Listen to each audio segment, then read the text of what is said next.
विजेते श्री बालकृष्ण प्रभु वैष्णवरून खूब खूब आशीर्वाद वैष्णवरून। आप सभी वैष्णवों को दीपावली की, धनतेरस की बहुत बहुत मंगल बधाई। ये साल आप सभी वैष्णवों के जीवन को नई दिशा दे और सभी वैष्णवों को पुष्टि प्रभु की सेवा की प्रेरणा दे। और दिवाली की सेवा वैष्णवों 11 से लेके ही स्टार्ट हो जाती है। 11 वाघ बारस, धनतेरस, रूप चौदस और दिवाली, इन 5 दिन जो मंदिरों में शाम को हटड़ी में प्रभु को बिरा जाते हैं और दीप मालिका जलाते हैं। आप लोग भी हटड़ी की भी सेवा शाम को कर सकते हैं। और खैर इस बार जो है दिवाली पे ग्रहण आ रहा है, तो ग्रहण पे दिवाली में क्या करें क्या ना करें। तो दिवाली जो है 25 तारीख को आ रही है। 25 तारीख को 4 बजे से लेके 6:30 बजे तक ग्रहण है, पर वेद 24 तारीख को रात को 3 बजे से ही लग जाएगा। तो हमें वेद से पहले पहले ही सब कुछ ग्रहण का तामझाम कर लेना है। तो देखिए, कुछ वैष्णवों का प्रश्न है कि भाई सभी चीज़, सभी खाद्य पदार्थ जे रिमूव कर देते हैं। तो यही खास सबसे पहले मैं आप लोगों को बता दूं कि ऐसा नहीं होता है।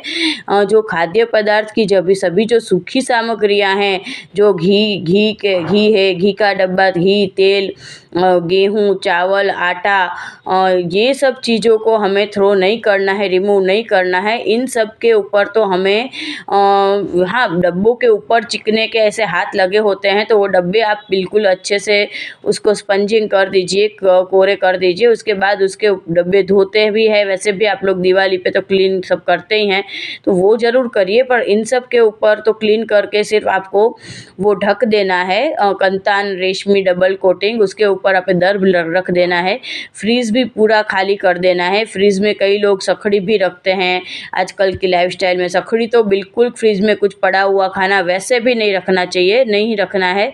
पर उसके अलावा फ्रीज में जो भी कुछ हो, बचा हुआ कुछ पड़ा है, दूधगर कुछ पड़ा है, कुछ चाशनी पड़ी है, कुछ भी जो भी आप लोगों के दूध फ्रीज में रखते हैं अगर स्टोर करके, तो फ्रीज में आपने कुछ भी नहीं रखना है। फ्रीज में से सब कुछ हटा देना है और बर्फ़ पानी तक हटा देना है।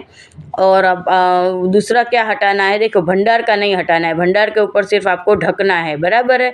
और दूसरा पर खाद्य पदार्थ में क्या हटाना है, तो जैसे आपका जैसे अपन रोटी बनाते हो तो आप छोटी सी वो केटल में तेल रखते हो वघार के लिए, घी लगाने के लिए छोटी सी दूसरी केटल में रखते हो, फिर पलेथन आटा रखते हो रोटी के लिए। ये सब चीज़ जो होती है, बचा हुआ कुछ भी अपने प्रसादी नाश्ते डब्बे में पड़े हुए हैं, खाए हुए पड़े हुए डब्बे में, फिर कुछ अनसखड़ी सामग्री प्रसादी डब्बे पड़े हैं, ये सब कुछ बना हुआ जो भी है, और जो घी तेल वगैरह में सखड़ी हाथ लगे हैं, ये सब कुछ का थोड़े दिन पहले ही किसी गरीब को दे दीजिए, ज़रूरतमंद को, या कुछ भी करिए, पर ये सब कुछ हटा दीजिए। तला हुआ घी जो होता है सामग्री का, तला हुआ तेल, वो भी हटा दीजिए, बराबर है। ये सब कुछ हटा देना पड़ता है।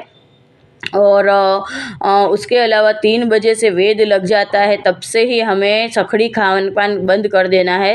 पर अब अगर जैसे कोई बीमार है, किसी को शुगर की, बीपी की प्रॉब्लम है, वृद्ध है और छोटे बच्चे हैं, प्रेग्नेंट वुमन है, इन सब के लिए थोड़ी छूट-छाट है, क्षम्य है कि ये लोग सब जो है वेद लगने के बाद भी जल, दूध, फलाहार वगैरह कर सकते हैं।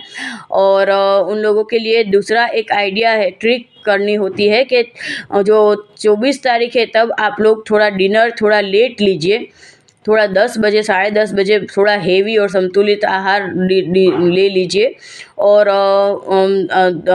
उसके बाद भी जो इन सब समस्याओं से घिरे हुए हैं, वो सभी जो है डायबिटीज़, शुगर, वृद्ध, वो लोगों को दूसरे दिन भी जब ग्रहण लगता है उसके पहले फलाहार करने की छूट है।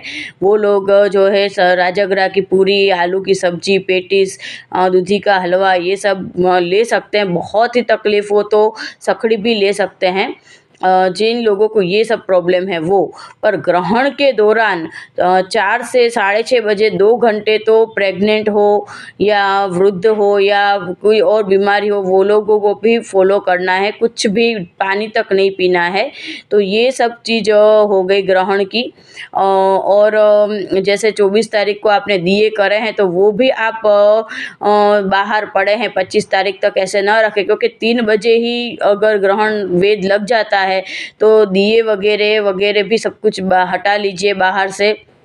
और ऐसा नहीं है कि भाई कपड़ों पे थोड़ी ग्रहण लगता है, कपड़े भी आप ऐसे बाहर डोरी पे टंग रहे हैं, ऐसे नहीं, डोरी के ऊपर से सब कुछ बाहर यहाँ वहाँ जो भी कपड़े हैं सब कपबोर्ड में रख दीजिए। सिर्फ एक बेडशीट, टॉवल, नैपकिन, आपके जो ज़रूरत की एक दो वस्तु होती है वो सिर्फ आप बाहर रखिए अपने पास। और वो भी आप जैसे ही ग्रहण छूटता है तो साथ में ही ले जाना है, नहाते वक्त ऐसा कि वॉशिंग मशीन में बाद में डाल देंगे, ऐसे नहीं। ग्रहण के बाद आप जैसे स्नान में जाए तो तुरंत साथ में ही भिगो लेना है ग्रहण वाले जो कपड़े हैं वो।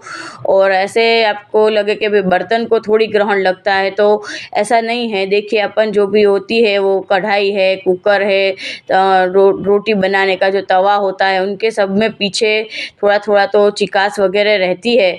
तो एक्चुअल में जो भी बर्तन का स्टैंड है, सेल्फ है, उन सब के ऊपर भी आप कंतान ढक के दर्भ लगा दीजिए। तो इस तरह से ग्रहण में सब कुछ चीज़ अपनी कॉस्मेटिक्स है, लिक्विड्स है, सब कुछ स्प्रेड हर चीज़ को आप कबर्ड में रख दीजिए, ठीक है। और उसके बाद खाने पीने में क्या करना है, फॉलो क्या क्या प्रोटेक्शन करना है, सब कुछ मैंने आपको बता दिया। सेवा क्रम में क्या रहता है कि जैसे ही ग्रहण लगता है तो ग्रहण में ठाकुर जी को गृह सेवा में आपको जगाने की आवश्यकता नहीं है, पर आप ग्रहण में 2 घंटे हो, 2 घंटे 3 घंटे आप प्रभु के मंदिर के सन्मुख बैठ के सिर्फ पाठ करिए।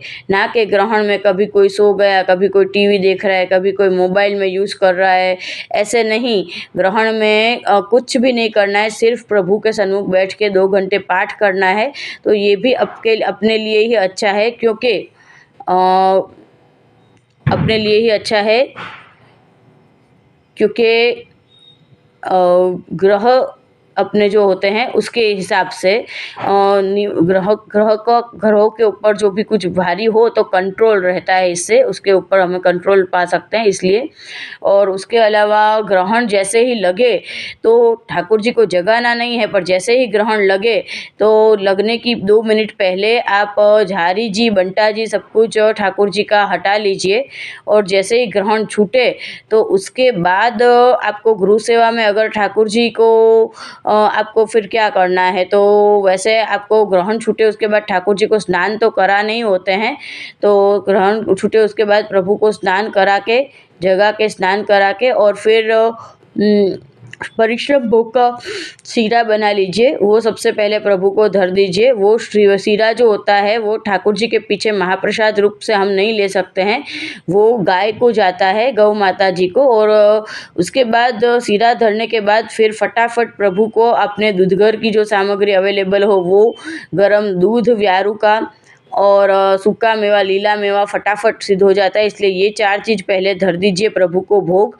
उत्थापन भोग के भाव से लीला मेवा, व्यारू के भाव से दूध और दूधघर की सामग्री। और फिर आप फटाफट जो भी सिद्ध हो सके उसको जल्दी से दाल भात हो गया, पुलाव, सब्जी, रोटी, जो भी आप जल्दी से बना सके वो बना के प्रभु को सखड़ी भोग धर दीजिए, शयन भोग के, जो भी राजभोग के शयन भोग के भाव से। उसके बाद फिर जो नित्य क्रम रहता है वही रहता है पोढ़ाने का। और इस तरह से पूरा ग्रहण का क्रम रहता है।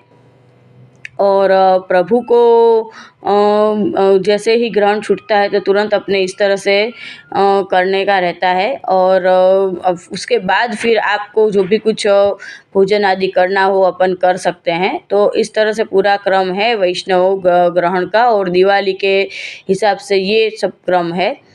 तो सभी चीज़ों का पूरा, अगर आप लोगों को देखो, ऐसा नहीं होता है कि ये सिर्फ पुष्टि मार्ग में हवेली में ही होता है। देखो ग्रहण तो आप लोगों को भी नहीं, सबको ऑल ओवर तो सबको लगता है। अब किसको फॉलो करना है नहीं करना है, अगर आप लोग ये सभी चीज़ करते हो फॉलो तो आपके लिए ही अच्छा ही है। तो ठीक है वैष्णव, दिवाली की आप सभी को बहुत बहुत शुभकामनाएं वैष्णव। विजय श्री बालकृष्ण प्रभु वैष्णव, खूब खूब आशीर्वाद।